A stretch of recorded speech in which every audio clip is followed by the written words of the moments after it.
মৰমৰ ছাত্ৰ ছাত্ৰীসকল, তোমালোকৰ প্ৰিয় চেনেল ইংলিছ লাৰ্ণিং আছামলৈ মই তোমালোকক স্বাগতম জনাই আজি মই তোমালোকৰ বাবে লক্ষীপুৰ ইভালুৱেশ্যন বোৰ্ডে অনুষ্ঠিত কৰা ফাৰ্ষ্ট ইউনিট টেষ্ট 2025 অসমীয়া MIL-ৰ কোশ্চিন পেপাৰখনৰ সম্পূৰ্ণ সলিউশ্যন লৈ উপস্থিত হৈছোঁ।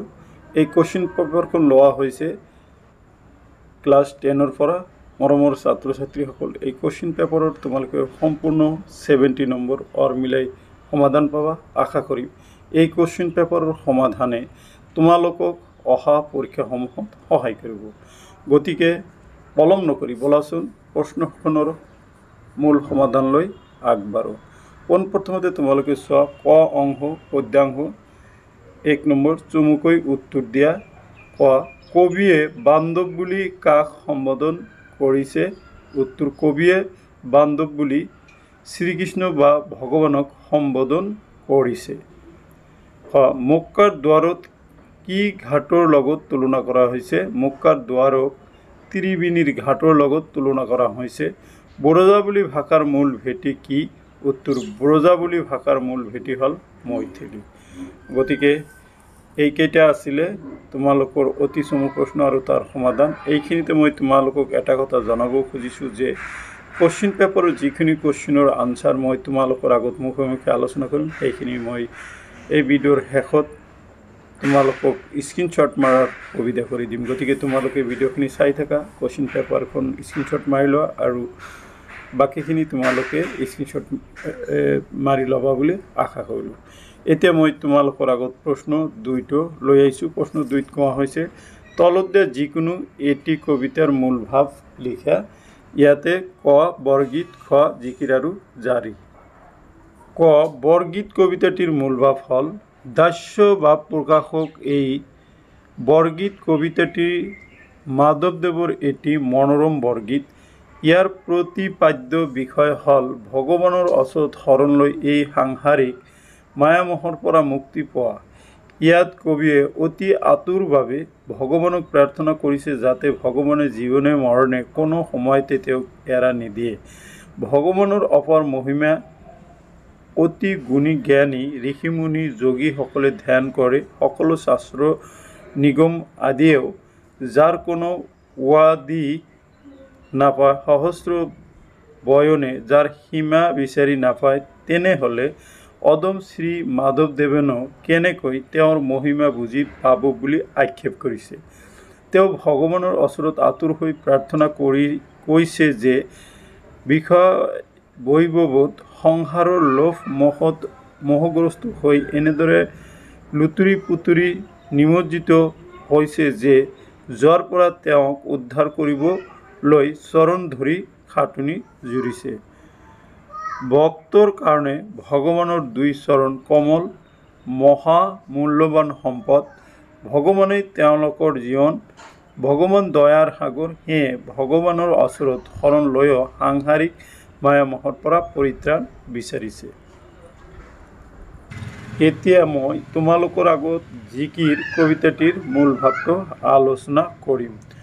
দয়াৰ সাগৰ একমাত্ৰ ভগৱানে আমাৰ মুক্তিৰ সন্ধান দিব পাৰে। প্ৰত্যেক জীৱৰূপী মানুহে নিজ স্বাৰ্থ পূৰণৰ বাবে এই অহৰহ চেষ্টা কৰি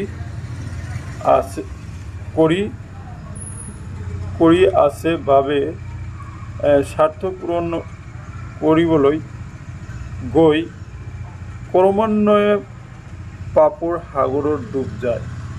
এনে পাপৰ পৰা মুক্ত কৰাৰ একমাত্ৰ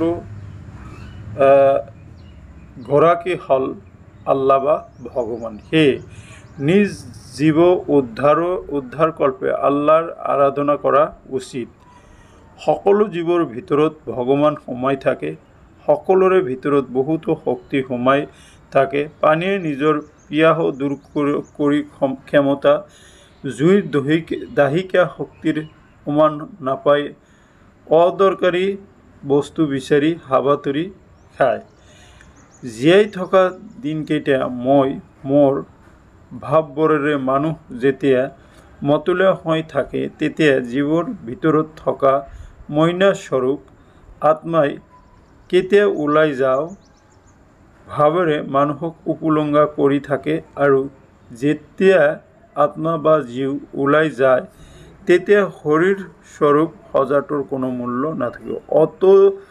অত দিনে লালন পালন কৰি থকা দেহটোৰ চকুৰ প্ৰচাৰতে মূল্যহীন হৈ বিলাই বিপত্তি চাবলগীয়া হয়। অৰ্থাৎ ক্ষণস্থায়ী এই শৰীৰৰ কোনো মূল্য নাই। একমাত্ৰ ভগৱানৰ আশ্ৰয়তহে প্ৰকৃত সত্য। গতিকে এই দুটা আছিলে কি তোমাৰ এই দুটাই আছিলে তোমাৰ মূল ভাৱ আৰু তাৰ সমাধান। এতিয়া মই তোমালোকৰ আগত 3 নম্বৰৰ প্ৰশ্ন লৈ আহিছোঁ। অৰ্থ লিখা মোহপাশ ভেলো। মোহপাশ মানে মায়াৰ বান্ধন, ভেলো মানে শৰীৰ বা দেহ। 4 নম্বৰ ব্যাখ্যা কৰা যিকোনো চোৱা। পানী মৰে পিয়াহত, মগ্নি মৰে জাৰত, ক্ষুধাৰ ওচৰ লুকাই আছে মমিনৰ আঁৰত। হনক সনন্দ যোগী যাহাকো দিয়াই, সকলো নিগমে যাক বিচাৰি নাপায়। এইটো মই এইমাত্ৰ দি আছোঁ। তাৰ আগতে মই তোমালোকক 5 আৰু 6 নম্বৰৰ প্ৰশ্ন সমাধান আগবঢ়াব বিচাৰিছোঁ। বৰগীতৰ লক্ষণ দুটা লিখা। বৰগীতৰ দুটা লক্ষণ হ'ল 1 নম্বৰ বৰগীতসমূহ শাস্ত্ৰীয় ৰাগ তালযুক্ত গীত। 2 নম্বৰ বৰগীতৰ ভাষা ব্ৰজাৱলী। আধুনিক ৰূপ লিখা। সহস্ৰ মানে হাজাৰ, কমল মানে পদম ফুল। এতিয়া মই তোমালোকৰ আগত প্ৰশ্ন 4ৰ ব্যাখ্যা দুটা সমাধান কৰি দিছোঁ। পানী মৰে পিয়াহত, অগ্নি মৰে জাৰত, ক্ষুধাৰ ওচৰ লুকাই আছে মমিনৰ আঁৰত। এইটো তোমালোকে আগতে মই কেইবাটা ভিডিঅ'ত কৈছোঁ। ব্যাখ্যা কৰিবলৈ হ'লে তোমালোকে প্ৰসংগ সংগতি আৰু ব্যাখ্যাৰ লগতে শেষত তোমালোকে এটা মন্তব্য দিব লাগিব। পোনপ্ৰথমতে তোমালোকে প্ৰসংগটো হ'ব উক্ত কবিতা ফাঁকি আমাৰ পাঠ্যপুথিৰ অন্তৰ্গত আজান ফকীৰৰ দ্বাৰা ৰচিত জিকিৰৰ পৰা তুলি দিয়া হৈছে। এইটো সংগতি হ'ব। আল্লাহ অৰ্থাৎ ভগৱানৰ সান্নিধ্যৰ পথ কিদৰে লাভ কৰিব পাৰি তাকেই ক'বলৈ গৈ বাক্য কবিতা ফাঁকিৰ অৱতাৰণা কৰা হৈছে। যেতিয়া ব্যাখ্যা পানী পিয়াহত মৰা আৰু অগ্নি জাৰত মৰা দুটাই কথাই অসম্ভৱ। অৰ্থাৎ পানীৰ ভিতৰতে নিজৰ পিয়াহ গুচোৱা শক্তি লুকাই থাকে, তেনেদৰে জুইৰ উত্তাপ শক্তিও নিজৰ ভিতৰতে লুকাই থাকে। কিন্তু পানী আৰু জুয়ে নিজৰ সেই শক্তিৰ কথা নাজানে। একেদৰে পানীৰ পিয়াহত আতুৰ জনেও পানীক পানী বুলি চিনি নাপালেও বা জাৰত কঁপি থকা জনেও জুইৰ অস্তিত্বৰ কথা নাজানিলে তাক বিচাৰি তলাশ কৰিলেও বিচাৰি নাপায়। আল্লাহ বা ভগৱান আমাৰ হৃদয়তে আছে, কিন্তু আমি তেওঁক চিনি নাপালে, তেওঁৰ অপাৰ মহিমাৰ কথা নাজানিলে এই বিশ্ব ব্ৰহ্মাণ্ড তলাশ কৰিলেও আল্লাহ বা ভগৱানক বিচাৰি নাপাওঁ। সংসাৰ ধৰ্ম পালন কৰিবলৈ গৈ যি প্ৰকৃতিক অনাদৰ কৰে, জীৱ জগতৰ ক্ষতি কৰে, নিজৰ স্বাৰ্থ সিদ্ধিৰ বাবে আনৰ অপকাৰ কৰে, তেওঁ নিজৰ হৃদয়ত থকা আল্লাহক দূৰলৈ যাবলৈ বাধ্য কৰে। কিন্তু যি সৎ কৰ্মত বিশ্বাসী, প্ৰকৃত মুছলমানৰ কৰ্তব্য পালনত ব্ৰতী, তেওঁৰ অন্তৰতে আল্লাহ নিবাস। তেওঁ আল্লাহক বিচাৰি হাবাথুৰি খাব নালাগে। আল্লাহ স্বয়ং আহি তেওঁৰ উপলব্ধিত ধৰা দিয়েহি। প্ৰকৃত মুছলমানৰ অন্তৰতে আল্লাহ বিৰাজমান, ই পৰম সত্য। এতিয়া তোমালোকে এটা মন্তব্য দিবা যে প্ৰত্যেক মানুহৰে অন্তৰত আল্লাহ বা ভগৱান থাকে, তাক প্ৰকৃত কৰ্মৰ দ্বাৰাই উপলব্ধি কৰিব পাৰি বুলি উক্ত কবিতা ফাঁকিৰ দ্বাৰা ইয়াতে বুজোৱা হৈছে। এইখিনি তোমালোকে মন্তব্য দিবা। এতিয়া তোমালোকে ছেকেণ্ড ব্যাখ্যাটো লৈ আহা। ছেকেণ্ড ব্যাখ্যাটো হ'ল দেখা, এইটো দিছে তোমালোকৰ বৰগীতৰ পৰা। ইয়াতে ছেকেণ্ড ব্যাখ্যাত দিয়া হৈছে যে হনক সনন্দ যোগী যাহাকো দিয়াই, সকলো নিগমে যাক বিচাৰি নাপায়। তোমালোকে লিখিব লাগিব পোনপ্ৰথমতে প্ৰসংগ লিখা। উক্ত কবিতা ফাঁকি আমাৰ পাঠ্যপুথিৰ অন্তৰ্গত শ্ৰী শ্ৰী মাধৱদেৱে ৰচিত বৰগীত নামৰ কবিতাটিৰ পৰা তুলি দিয়া হৈছে। এতিয়া সংগতি আগম আৰু নিগম আদি শাস্ত্ৰত ভগৱানৰ বিভিন্ন মহিমাৰ বিষয়ে বৰ্ণনা কৰা হৈছে। এতিয়া ব্যাখ্যা, কিন্তু এই শাস্ত্ৰত ধাংগী দ্বাৰা বৰ্ণনাসমূহ অধ্যয়ন কৰিয়েই ভগৱানৰ প্ৰকৃত স্বৰূপ উপলব্ধি কৰাটো সম্ভৱ নহয়। ভগৱানৰ প্ৰকৃত স্বৰূপ উপলব্ধি কৰিবলৈ হ'লে একান্ত মনে ভগৱানক ভক্তি কৰাৰ প্ৰয়োজন। সেয়ে সনক সনন্দৰ দৰে যোগীসকলেও ভগৱানৰ স্বৰূপ উপলব্ধিৰ বাবে একান্ত মনে ভগৱানক ধ্যান কৰে। অৰ্থাৎ কবিয়ে কৈছে যে ভগৱানৰ প্ৰকৃত স্বৰূপ উপলব্ধি কৰিবলৈ হ'লে গভীৰ তপ জপ কৰাতকৈ বা শাস্ত্ৰ আদিৰ অধ্যয়নত নিমগ্ন হোৱাতকৈ শুদ্ধ চিত্তে ভক্তিভাৱে একান্ত মনে ভগৱানক প্ৰাৰ্থনা কৰাৰহে প্ৰয়োজন। এতিয়া মন্তব্য, উক্ত কবিতা ফাঁকিৰ দ্বাৰা কবিয়ে ভগৱানক একান্ত মনে কৰা প্ৰাৰ্থনাৰ কথা উল্লেখ কৰা হৈছে। এতিয়া মই তোমালোকক গদ্যাংশখিনি আলোচনা কৰিম। 7 নম্বৰ প্ৰশ্ন, অতি চমু উত্তৰ দিয়া। কোৱা, আমাৰ ভাগ্য গ্ৰহ নক্ষত্ৰ নিৰূপণ নকৰে, ই আমাৰ নিজৰ ভিতৰতে থাকে। উক্ত কথাষাৰ কোনে কৈছিল? উত্তৰ, উক্ত কথাষাৰ উইলিয়াম শ্বেক্সপিয়াৰে কৈছিল। এতিয়া 6 নম্বৰলৈ আহা। ইনফোচিছ কোম্পানী কোনে প্ৰতিষ্ঠা কৰিছিল? উত্তৰ, নাৰায়ণ মূৰ্তিয়ে ইনফোচিছ কোম্পানী প্ৰতিষ্ঠা কৰিছিল। দেৱজিৎ ভূঞাই কেইখন ই-মাধ্যমৰ গ্ৰন্থ প্ৰকাশ কৰিছে? উত্তৰ, দেৱজিৎ ভূঞাই 6খন ই-মাধ্যমৰ গ্ৰন্থ কি কৰিছে? তেওঁ প্ৰকাশ কৰিছে। তাৰপিছত 8 নম্বৰ প্ৰশ্নলৈ আহা।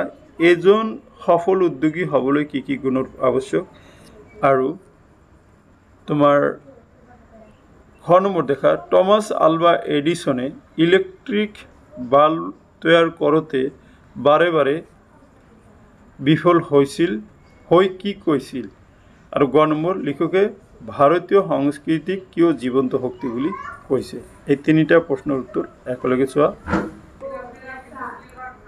এজন সফল উদ্যোগী হ'বলৈ ধৈৰ্য, একাগ্ৰতা, নিয়মানুৱৰ্তিতা, সময়ানুৱৰ্তিতা, আত্মবিশ্বাস আৰু হাৰ নমনা প্ৰবৃত্তিৰ প্ৰয়োজন। বাল্ব তৈয়াৰ কৰাত বাৰে বাৰে বিফল হৈ টমাছ আলভা এডিছনে কৈছিল, মই বিফল হোৱা নাই, মাত্ৰ মই বুজিলোঁ যে 10,000 ধৰণে ই কাম নকৰে। তাৰপিছত আছিল, লিখকে ভাৰতীয় সংস্কৃতিক কিয় জীৱন্ত শক্তি বুলি কোৱা হয়? উত্তৰ, লিখকে ভাৰতীয় সংস্কৃতিক জীৱন্ত শক্তি বুলি কোৱাৰ কাৰণসমূহ হ'ল: ক, প্ৰাচীনতম আৰু নিৰন্তৰতা, খ, সমন্বয় আৰু সহনশীলতা, গ, আধ্যাত্মিকতা আৰু নৈতিকতা, সৃজনশীলতা আৰু বিকাশ, 9 নম্বৰ, পৰিৱৰ্তনশীলতা আৰু অভিযোজন। গতিকে এইখিনি আছিলে তোমাৰ 8 নম্বৰ প্ৰশ্নৰ সমাধান। মই তোমালোকক 9 নম্বৰ প্ৰশ্নৰ সমাধান দিয়াৰ আগতে 9 আৰু 10 নম্বৰটো তোমালোকক দি আছোঁ। এতিয়া 9 নম্বৰৰ প্ৰশ্নলৈ আহা। পাৰ্থক্য বিচাৰ কৰা, সভ্যতা আৰু সংস্কৃতি। আৰু 10 নম্বৰৰ প্ৰশ্ন হ'ল চুমু টকা লিখা যিকোনো এটা। ক, সৰ্বপল্লী ৰাধাকৃষ্ণন আৰু খ, দেৱজিৎ ভূঞা।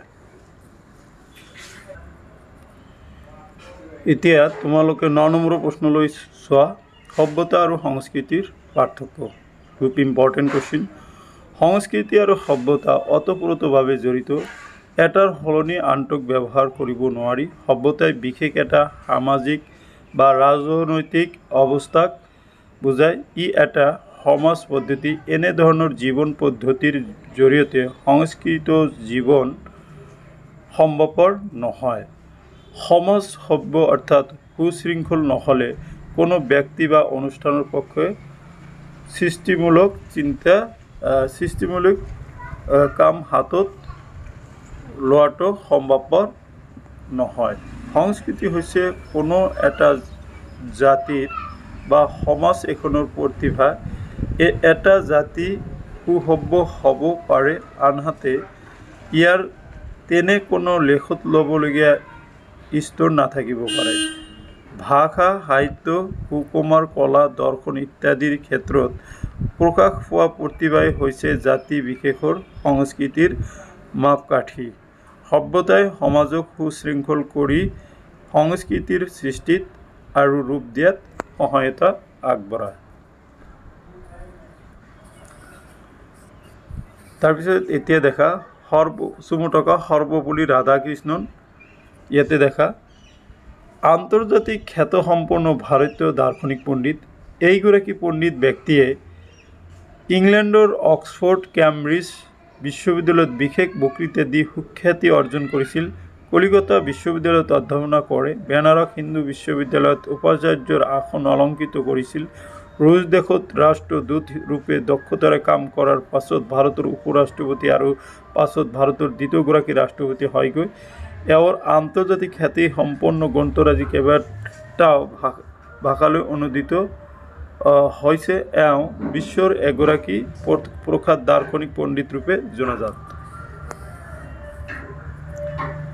তোমালোকে দেৱজিৎ ভূঞাৰ বিষয়ে এইখিনি লিখিবা। তোমালোকৰ কিতাপত আছে, তোমালোকৰ টেক্সটবুকখনত আছে দেৱজিৎ ভূঞা। এইখিনি তোমালোকে লিখি ল'বা।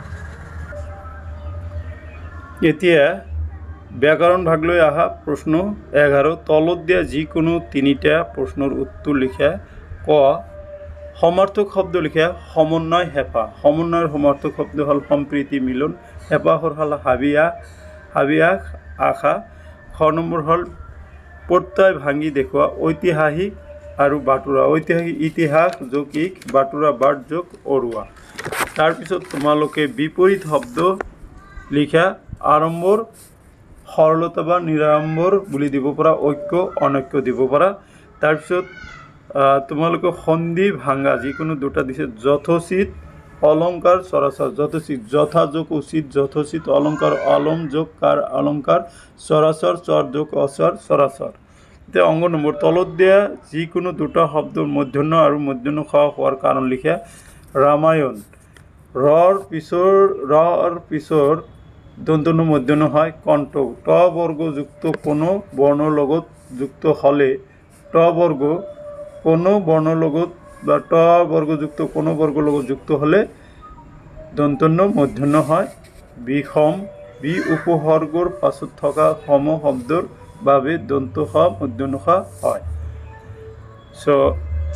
এতিয়া মই তোমালোকৰ আগত 12 নম্বৰৰ প্ৰশ্নটো আলোচনা কৰিম। ভাৱ সম্প্ৰসাৰণ কৰা যিকোনো এটা। ক, ৰাইজে নখ জোকাৰিলে নৈ বয়। খ, শালে শলৰ লগত দৰিকাৰ টপালি।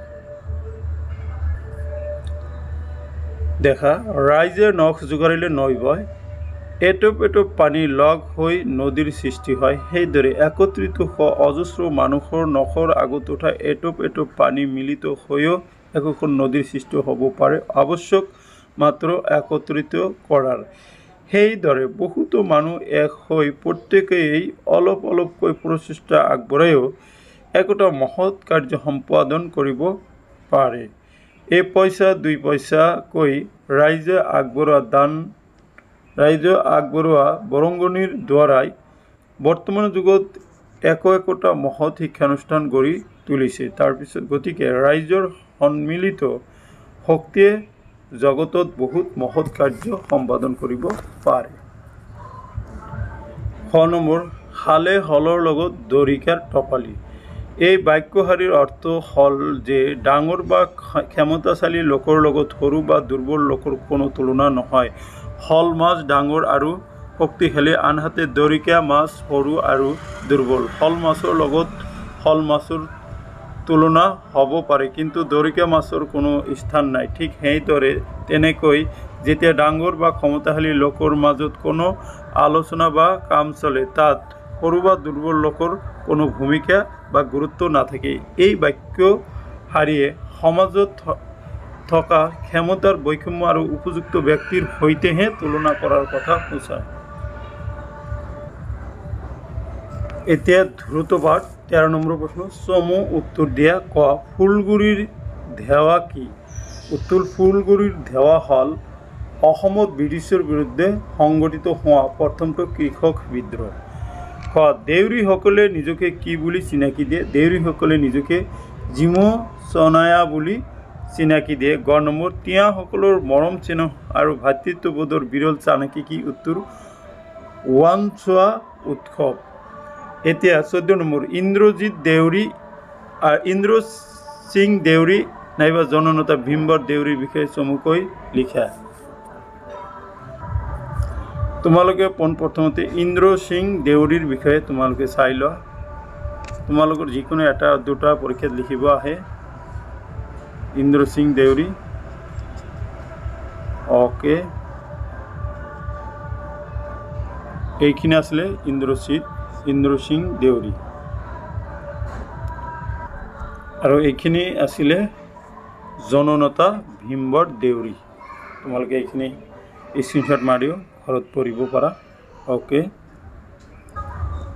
এতিয়া খংলৈ আহা 15 নম্বৰ অসম কেশৰী আখ্যা কাক দিয়া হৈছিল উত্তৰ অম্বিকাগিৰি ৰায়চৌধুৰী হাতাম পুৰুষীয়া খনৰ চোতাল কিহেৰে পোত খাই আছে বুলি কবিয়ে কৈছে উত্তৰ যুগ যুগৰ বুকুৰ অৰ্থাৎ জাবৰ জোথৰ মলি পৰাধীনিতাৰ কালিমা আদিৰে হাতাম পুৰুষীয়া খনৰ চোতাল ঘৰ পোত খাই আছে বুলি কবিয়ে কৈছে 17 নম্বৰ অৰ্থলিখা কাজল ছাই মানে হল কলংক পৰাধীনিতা বা কালিমা আৰু হাতাম পুৰুষীয়া মানে তোমাৰ সুপ্ৰাচীন বহু পুৰুষৰ পৰা চলি অহা এতিয়া লাষ্ট প্ৰশ্নলৈ আহা 18 নম্বৰ বিপৰীত শব্দ লিখা স্বাৰ্থ জীৱন স্বাৰ্থ নিস্বাৰ্থ আৰু জীৱন মৰ এতিয়া মই প্ৰথমতে কোৱাৰ দৰে তোমালোকৰ আগত এই যিখিনি প্ৰশ্ন মুখে মুখে মাতি গৈছো সেইখিনি সমাধান দিব ওলাইছে দেখা তোমালোকে প্ৰশ্ন ক অংশৰ প্ৰশ্নসমূহ যিখিনি মুখে মুখে মই মাতি গৈছো সেইখিনিৰ সমাধান চোৱা ওকে এখানে আসলে গদ্যাংশ দেখা ওকে এখানে ব্যাকৰণ ভাগৰ দেখা ওকে ব্যাকৰণ ভাগৰ বাকিখিনি তোমালোকে চাই যোৱা ওকে দূৰত্ব বাটৰখিনি চোৱা আৰু লাষ্টৰ অংশৰ সম্পূৰ্ণ প্ৰশ্নৰ সমাধান তোমালোকে চাই যোৱা গতিকে মৰমৰ ছাত্ৰ ছাত্ৰীসকল এইখিনি আছিল আজিৰ এই ভিডিঅ'ৰ বিষয়বস্তু আশা কৰিছোঁ আজিৰ এই ভিডিঅ'ৰ বিষয়বস্তুৰ তোমালোকক অহা পৰীক্ষাসমূহ সহায় কৰিব লগতে মোৰ অইন চেনেল মেথছ অসমত মই তোমালোকৰ আগত বিজ্ঞান অংক আৰু ইলেক্টিভ সাবজেক্টসমূহৰ ভিডিঅ' আগবঢ়াইছোঁ তোমালোকে এইখিনি চাবা বুলি আশা ৰাখি আজি ভিডিঅ' ইয়াতে সমাপ্ত কৰিছোঁ থেংক ইউ সো মাচ